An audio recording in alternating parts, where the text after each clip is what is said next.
Atladara police સ્ટેશનની સામે વુડાના મકાનો આવેલા છે.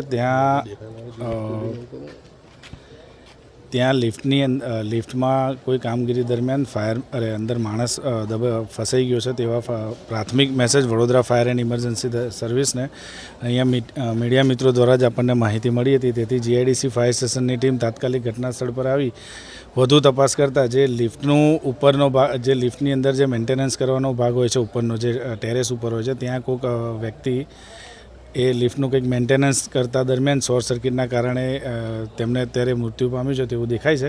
અત્યારે કેજ્યુઅલિટીને ફાયરના જવાનોએ તાત્કાલિક બહાર કાઢીને અત્યારે પોલીસને સોંપી છે. આગળની કાર્યવાહી પોલીસ કરશે.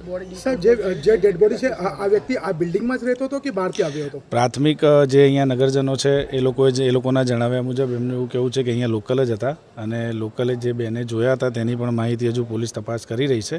શું માહિતી છે એકચ્યુઅલ પોલીસનો વિષય છે, એટલે તે અત્યારે હાલમાં કામગીરી કરે છે. ફાયરની જે પ્રાથમિક તબક્કે તો જીબીની મદદ લઈને આપણે ઇલેક્ટ્રિક કનેક્શન કટ કરીને સેફલી એમને એ રીતે બહાર નીકાળી લીધી છે અને ઉપર અત્યારે એમનું પંચનામું ચાલે છે. સર, જે તે ડેડ બોડી તમે જોઈ શકો કેટલા દિવસની આ ડેડ બોડી લાગી રહી છે?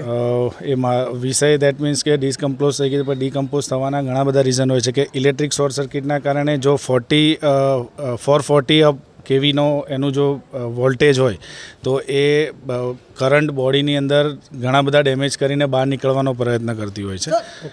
આ તમે કીધું લિફ્ટ રિપેર કરવા આવ્યો તો કેટલા દિવસ પહેલા રિપેર કરવા આવ્યો તો ને શું માહિતી?